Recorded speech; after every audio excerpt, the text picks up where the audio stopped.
Although abandoned games aren't always dead, most dead games are long abandoned, whether that's by their community or more often than not, the developers themselves. I'm not sure if anyone else is on this entire server. Me and Guide Elijah, aka Shadow, have been the only one talking for like an hour now. Nobody else is here. 4 weeks ago, I set out with the goal of uncovering the most interesting dead or abandoned games I could possibly find. With your recommendations, I narrowed things down to 4 very different games you've either probably forgotten about or have never heard of in the first place. These were hands down some of my favourite ever games to explore, and today I'll tell their story.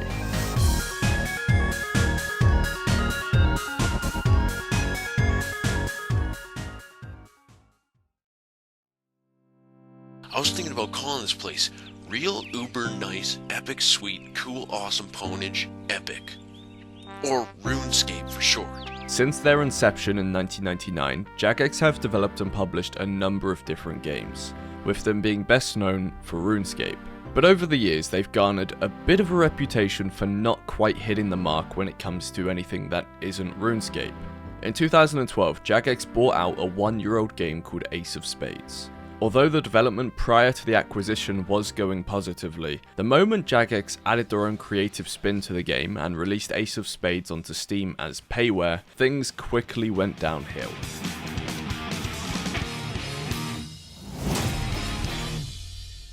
A few months after release, a classic mode was introduced after popular demand, but most people agreed it still missed the mark. For the next few years, Jagex tried half-heartedly to get the community back on board with a couple balance updates, sales, and events, but nothing worked. Their last-ditch attempt was the Hurt and Heal update, introducing 2 new character classes and 4 new guns, and they released this as a DLC. This should have been where the story of Ace of Spades ended. But in the midst of the Jagex debacle, community members had come together to form the Build and Shoot website to support the classic 0.75 version of the game. This website is still alive today, harbouring the modern day community of Ace of Spades. Over a decade on from the mess Jagex had created, I gathered all of you in my Discord and we logged onto a server called Poppy Spades. This one is filled with so many random people though, I barely recognise the names. Must be weird, just 20 odd people just randomly join a lobby. That's cute though, he said the first time in a while both lobbies have been full. This reminds me of like the Minecraft Farlands or something. It looks so uncanny. Izzy, I don't know if you're still around, but you did a good job on this map. So this is like a bird's eye view. Yeah, someone really took the time and effort to write out this. On the second server, we discovered the beauty of having team damage enabled. Oh no, literally the moment I spawned in. Oh, misclick, misclick, misclick! After a couple hours, the majority of us had left, and the server populations returned to normal. The next day I returned with the goal of better understanding the game I was playing. For the first time, I downloaded Open Spades. Oh my days. This actually feels like a modern game. This is incredible. Open Spades was first created by YVT and released during 2013 for players to play the game through a more modern lens. I genuinely can't quite describe how much smoother this launcher felt. It was as if I was upgrading a game 10 years into the future, instantaneously, and it actually allowed me to get to grips with the game's mechanics. Holy shit, what a shot. I'm actually a big fan of this game. It suits me. It's pretty brainless, you don't really have to think much, and headshots are really f***ing satisfying. Whenever I'd log on during the day, I'd never usually find more than 5 people online, and today was no different. It probably didn't help though that the fellas on my team got straight to spawn camping the moment we pushed up the map. See, this is the problem on a map like this. But regardless, we won the game. There we go. Captured Blue's intel. Oh, okay, we need 1 more intel and then we win. My favourite part of this game by far and away was the ability to build and destroy blocks at will. It's what made the game special right from the very beginning. There you go. Wow. Now that is just beautiful. Wonderful. And nowadays, with servers being empty, you actually get to experience the game in a bit of a different light. Feels so weird being on a map like this. With nobody else. What a cute smiley face. I wonder how old that is. There's even damage in the walls over here where nobody really ever goes. I think it's a few months old, probably. Someone built like a barrier here. They were probably like walled in. After exploring the map that hadn't been reset in probably weeks, I decided to go on the search for more abandoned builds and stumbled upon a server called Spaghetti and Meatballs. Okay, I just joined this server and I'm pretty sure there is, yeah. There might be a couple things I have to blur here. That is all pixel art built in-game, and you could see it on the minimap in the top right. Okay, yeah, they were definitely working on a maze here, but they just didn't complete it, I guess. But yeah, pretty much everywhere, people have just signed their names, or in the guy in B4's case, just wrote down 4 times. But yeah, most of this is reasonably wholesome. This server was entirely for building, and as far as I know, there hadn't been a reset in possibly quite a few months. Although there was no real way to tell how old the builds here were, I found something even more interesting on a YouTube channel called Deleted User. Each video was a different Ace of Spades map timelapse of people's builds over the course of a month, and was the same thing as the map I was currently playing on. I had found an entire subculture of builders who aim to replicate something similar to what Reddit do every single year on r/place. So obviously, I had to put my own touch on the place. Alright, my work of art is finished. And I think it was just in time. If any of you plan to build on here, I'd love to see your creations in my Discord, and it would actually be really cool to see this map filled up. Despite the reputation I've seen given to some of the Ace of Spades community, I met some absolute legends on this game, wherever I went. I spoke to some lovely people in a mapping Discord owned by 2 fellas who just recently streamed themselves meeting IRL and making an Ace of Spades map together. Throughout my time on the game, I joined numerous empty servers, and within minutes there would usually be someone who joined me happy to talk about the game and what it used to be. I played in 2013, I remember when you had to wait to get into a server. I found out a little bit later that the original creator of Ace of Spades, Ben Aksoy, essentially disappeared the moment Jagex released the game onto Steam around the end of 2012. As a result, the community is largely led by significant figures like Izzy, who was also responsible for releasing a bunch of the now iconic maps, like Hallway for example. The forums are pretty inactive and have been for a few years now, and even the most popular servers in-game like Aloha.pk only see a decent amount of players very late into the evening, when people come together to play Tower of Babel, the most popular game mode in the entire game. There are numerous people that have tried and failed to recreate Ace of Spades over the years, and apart from Jagex's own block and load that failed miserably, the only one still going is Ace Squared, a project of Axvans that often has playtests and updates on the game's progress over on his YouTube channel.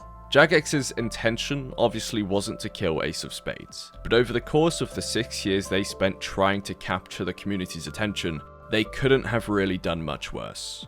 Thankfully, the community-made website will probably live on for a very long time, but the name Build and Shoot now stands as a symbolic memory of the damage Jagex did to what really could have been a huge game. Playing games like Battlefield all day can make going to sleep hard, and that's where this thing comes in. Since my curtains block zero light, naps are always hard to come by. But after Manta sent me their Sleep Mask Pro, I could take a break from my incredibly hard job of playing games to sleep anytime I want it. And if the Pro Mask isn't for you, you can pick from any number of masks, all with different features, including one that even has Bluetooth headphones built in. The Manta masks are genuinely so comfortable you tend to forget you're even wearing it. So do yourself a favor. Check out Manta Sleep's website using my link below, and remember to get 10% off your order using code Rye Games.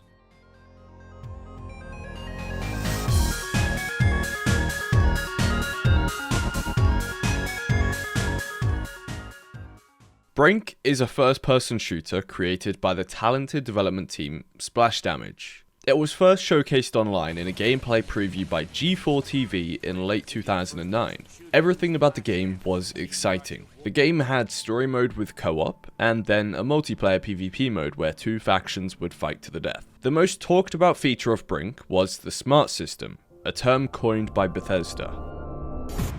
What we're doing in Brink is, frankly, a fairly new approach, something that benefits newbie players and advanced players alike. The smart system, smooth movement across random terrain, allows you to negotiate routes through environments that were previously impossible in shooters. The smart system was meant to make vaulting over objects smoother and movement in general more predictable, but after release people found it actually made fights clunky and had more negative effects than it had positive. For its time though, it was quite an innovation. The few years following the release are always pivotal for a game's success, and in this time Brink fell victim to poor decisions. By the time the developers had fixed the server performance and ironed out a few kinks, the majority of the player base had already abandoned the game. In 2024, Brink rarely has more than 10 people online, and it's been this way for the past 5 years. Prior to our Ace of Spades event, I asked all of you to join me on Brink to see what could have been, and we managed to get over 82 people in the game, setting the record for the most players in over 6 years. Alright. Why are the servers already full? They're all full. All the servers are full. If I disconnect, it's done. I left. We overestimated the servers. So basically, what is going on right now is we have a full lobby. There is a server that's not working. There's another server that's already full, and we also filled up the other lobby as well. And we have 40-50 people in VC, and probably a lot more people waiting to join a server. Pretty quickly, people started to notice bugs that hadn't been patched out from its original release. It's unfortunate how buggy this game is. What's wrong with it? The FPS is stuttery, the bullets don't register correctly, the textures keep popping in and out. They're basically the similar issues this game had at launch. Yeah, it just never got fixed, I suppose. Yeah, but they did release DLC. After an hour, we had somehow managed to fill every single server in the entire game. So disconnecting from your server was obviously a very bad idea. Let's see if I can join. It's not gonna let me. So I have just left the server I was on, and now I can't join another server. Out of the almost 100 people who joined us in-game, we had a few who actually played Brink when it first released. And the theme was Brink released at the wrong time, with the technology at hand not being able to match the ambition of the developers. Had potential, used to play this on console, and was obsessed when I was super young. Yeah, what's your review? 9 out of 10. I 9? think it's a solid 6 or 7. Yeah, I'd go solid 6. I would say it's a 6. It's like a good time waster at this It's point. a 6, but it's a 7 for nostalgia. So I saw we were gonna play today, so I went and did all the missions first to unlock stuff. No shot. Wow. This guy, get a load of this guy. Get a load of this guy. Well, good on you for doing the challenges. It's clear the rushed release and unreachable goals crushed the game straight from the get-go. It wasn't just the lack of technology though. The maps were renowned for being unbalanced, with defenders spawning right next to the objectives while attackers had to run across the entire map. There was even a map that, upon loading, would simply crash the game's audio entirely until the round moved on and changed map again.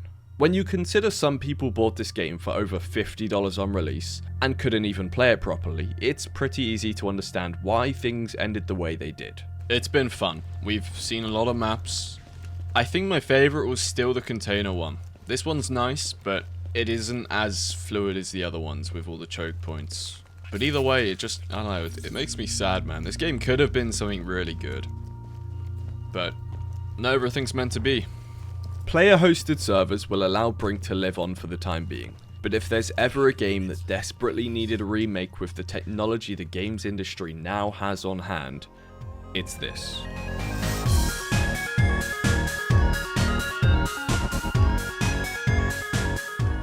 In early 2010, word of a new survival MMO started spreading on various forums and blogs. Eventually, the first video of Xsyon would appear onto YouTube in March of 2010. This was a montage of all the publicly released images of Xsyon up to that point, and served as the first unofficial Xsyon trailer ever released. User DaveMac22 made an 8,000 word post on the MMORPG forums around the same time, covering every single feature confirmed to be in the game. Character development and aging, realistic night cycles with seasons and snow that accumulates on the surface, different types of skills, crafting, the different levels of craftsmanship to go along with it, and tons of other features that promise this game to be on a different level. To start, Xsyon costed $29.99 for a single account, and required users to sign up for a $10 monthly subscription in order to actually play the game. Although the launch went reasonably well, the subscriptions were later removed in December of 2015 to try and entice older players to return. The game instantly saw player counts rise again, but still to this day, the $29.99 price tag hasn't shifted, and as a result, the servers are almost completely empty.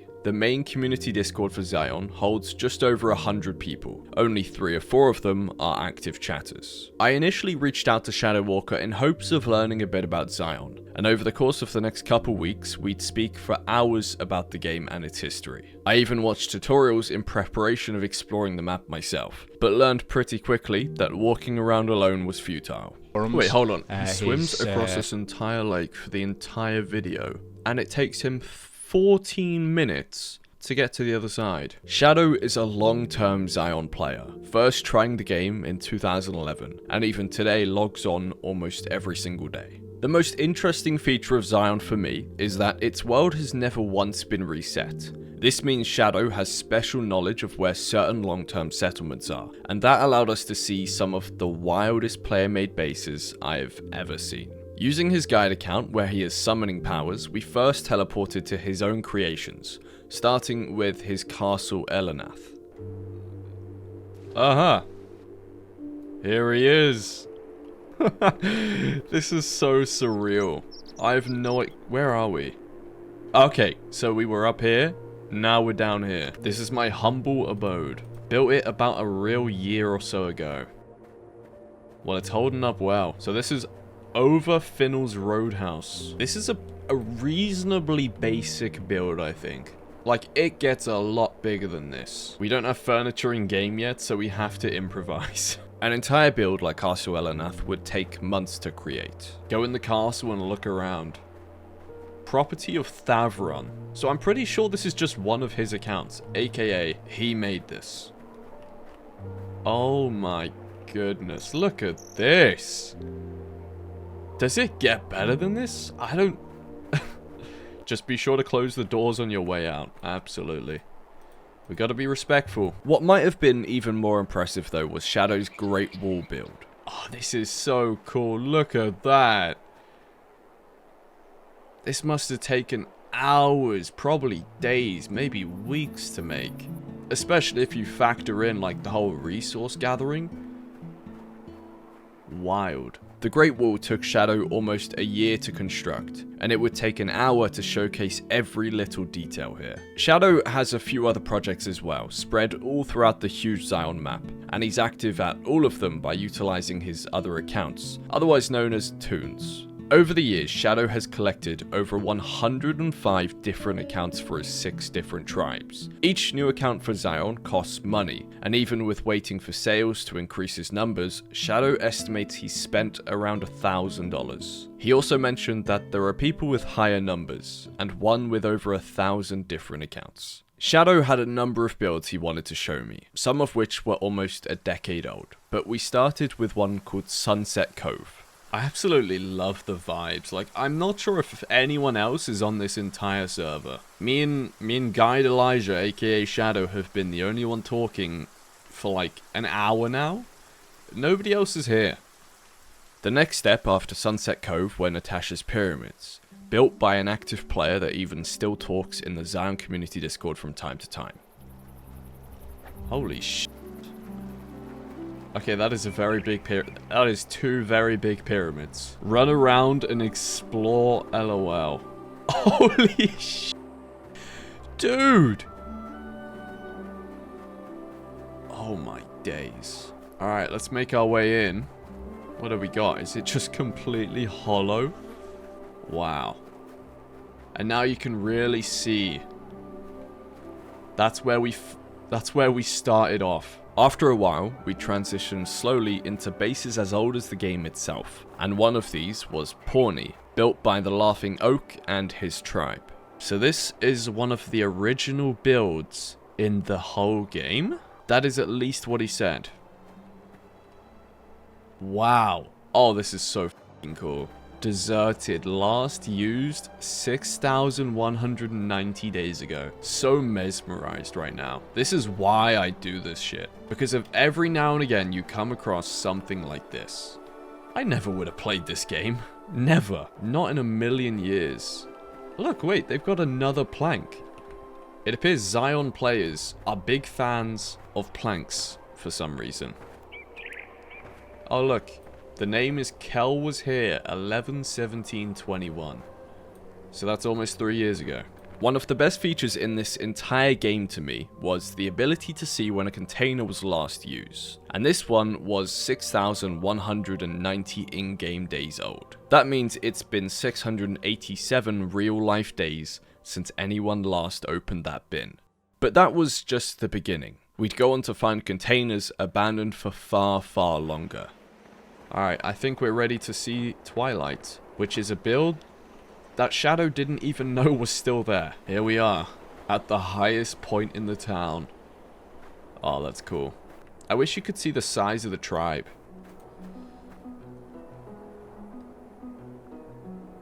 Wow. That's over 3,000 real-life days old. This storage container has not been opened in over a decade. And it's property of Mongo. Mongo, if you're watching this, I need you to log on and give this storage container some love. The only reason this and other bases like it still stand today protected by their totem is because someone inside the tribe, and it just has to be one person, logs on every now and again to light their fires and keep the tribe active. After Twilight, we visited Ravenmoon. By the totem, I could tell their clan had been here since the very beginning of Xsyon. But best of all, they had a forum page linked in their description, created around 2016. Holy shit! New record! New record! Moon.freeforums.net. No way. It's still up. In their forums, they discussed various plans with the tribe, different decoration ideas, and shared screenshots of the same base I was currently at. The last post on this forum was in 2018, talking about how they've moved on for now to a different game. After Ravenmoon, I initially planned to end things there, but of course, something came up. A few days after, I began searching for older Xsyon videos on YouTube, and found some footage from 2015 of a user named Redrum Hobsig constructing a torch pole in his base. Since the coordinates were displayed in the upper right corner of the screen, I asked Shadow whether he reckons anything from this base is still around. Shadow didn't recognize the coordinates, but when he teleported there, he discovered something even he had forgotten about. The Elite Tribe. That is the same pole that Redrum showed himself building in the video. This exact one. Last used 27,000 days ago, which is about 3,000 in real life days. Yeah, as you can see, most of this has been long deserted, which makes sense. You know, people eventually move on. They're not going to play the same game forever. This tribe was well over a decade old and had clear of 100 members. The most impressive build was the hotel-like structure that featured 2 trees integrated as part of its design. Ah, this is so cool. The trees are fully integrated into the project on both sides. I have not seen anything like that so far. Alright, well, let's see. Tribe info. Founded July 31st, 2022. Obviously, that is Xsyon Days in Memoriam Peen. Yeah, I think Peen was the original founder, but died at some point. That's really sad. But the build is still here. There's Peen. Oh, there you go. Property of Peen. Last used 24,547 days ago. Okay, so that is 2,727 real-life days old. Although the Elite Tribe had moved on from the game, they made Peen the face of their description, and have dedicated this entire place to them. The container I found owned by Peen was last used over 2,727 real-life days ago, or just under 7.5 years. Although this could have been the last time Peen opened this container, I do believe anyone trusted by Peen would also have permission to open it. There really isn't a way to check. All over YouTube, you can find old Xsyon videos featuring Peen and the entire elite tribe. And just 2 years ago, Redrum Hobsig himself returned to the game, chopped down a tree, and then left again, but made the description of his video in memoriam Peen. But unlike the Laughing Oaks town, a lot of this is actually complete. I haven't yet found a single piece of build that wasn't actually completed. For the next hour, I explored everything this place had to offer, going in any house I could, and later discovered the single unfinished building in this entire place. A barn or armory type of building being built by Peen. Again, it's impossible to tell whether Peen quit the game before finishing this, or whether they simply didn't get time to.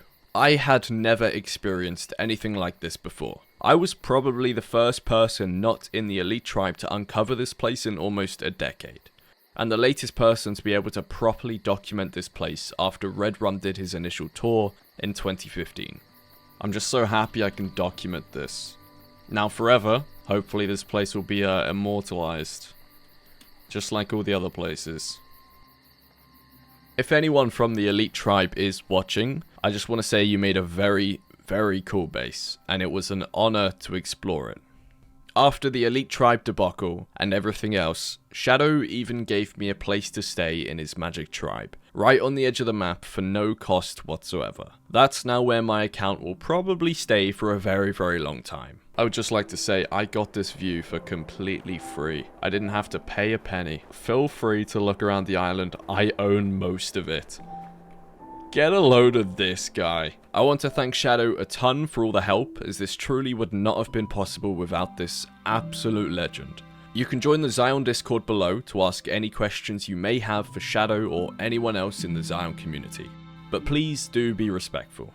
Before exploring anything with Shadow, I sent an email to the current developer of Xsyon with questions about the game, its community, and also the future of the game. I'll leave a paste bin below where you can read his answers if you'd like, as the conversations were quite lengthy. To summarize, the developer spoke fondly of the community, how it's smaller, and because the players have known each other for so many years, it makes the community unique.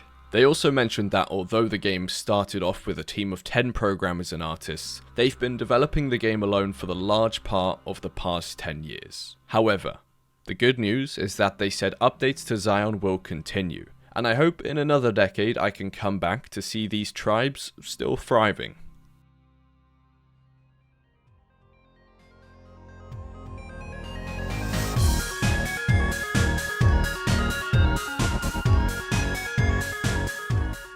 Reality Mod is a community-run project built upon the base of Battlefield 3, focused on increasing team play, communication, and modifies the gameplay and UI at the same time to make everything feel more realistic. Since Battlefield 3 doesn't have mod support, Reality Mod uses something called Venice Unleashed that allows you to modify the game and its mechanics. The size of the community still playing Battlefield 3 in 2024 isn't large by any means, but the number playing Reality Mod is even slimmer. This is because a large number of Battlefield players who could be playing this mod have all long abandoned BF3 for a more modern Battlefield game.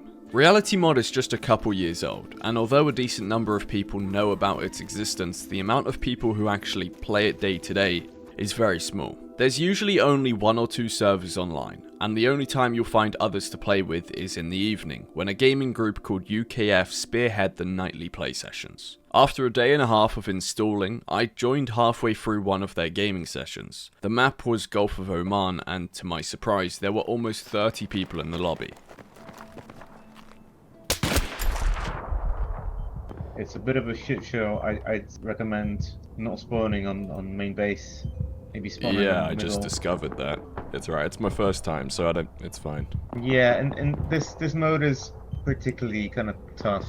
You have unlimited tickets, so like, you know, just redeploy all the time. My squad leader, also from UKF, had a name YouTube tends to dislike. So to make things easy, that's Steve.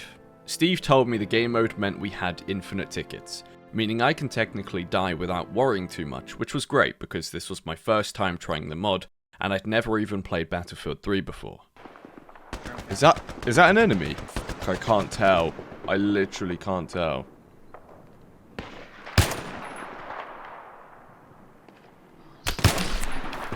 It was indeed an enemy.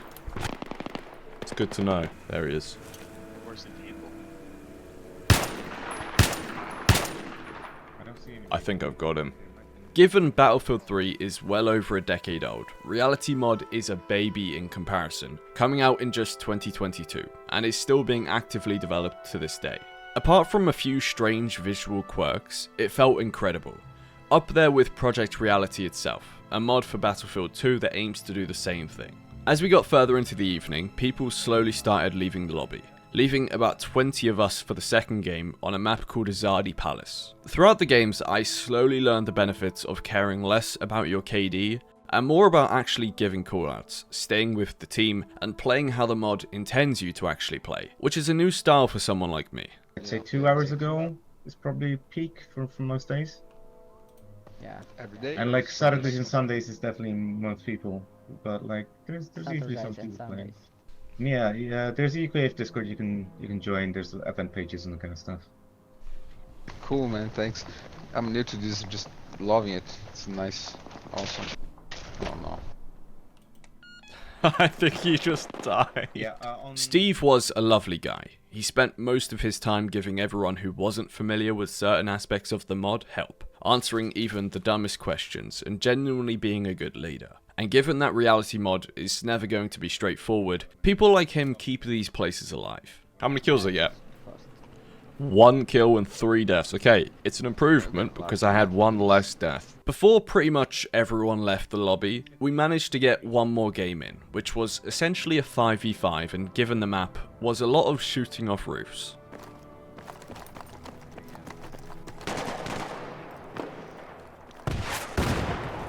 Shit. Holy f***.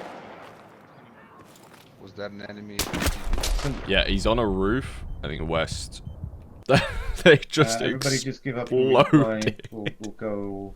I've seen some shit. Even Predator has more kills than me and he's just got the game. I don't like this map. That's what it is. I keep getting roof camped. I keep getting spawn camped.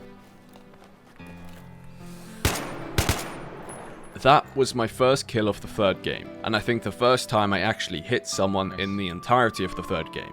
We were 40 minutes into this map already. To top things off, this game mode actually uses tickets, and as a result, probably largely myself, we were down to 12 tickets pretty quickly. Finally, for once, I've got a decent position. I genuinely feel invincible up here.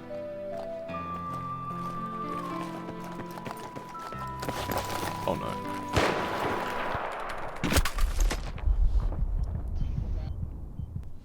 We've only got, we had 13 tickets, and then I jumped off a roof. I honestly kind of think it might be better off me just staying in spawn. Maybe in like a glass cage or something. Mode. AAS, okay. Ah. If you're interested in joining these guys, they play almost every single evening at around 7 PM GMT. But on Saturdays and Sundays, they tend to get a lot more people. Outside of these events, servers are permanently empty. And that speaks for itself in terms of how vital this UKF group is to keeping Battlefield 3 Reality Mod running healthily. I'll leave the link to both the Reality Mod Discord and UKF's Discord in the description below. They're your guys if you're looking to get into this, and I'm sure they'd love to see even more people come out to their sessions. Most of these games were recommended by you, and these videos would not be possible without the input of everyone watching. If you'd like to suggest games for me to cover in the future, you can send them to me on Twitter or in my Discord that are both linked below. And remember to join my Discord so you can take part in events like the ones featured in this video. We're planning on having a huge one very soon, and I'd love to have you there.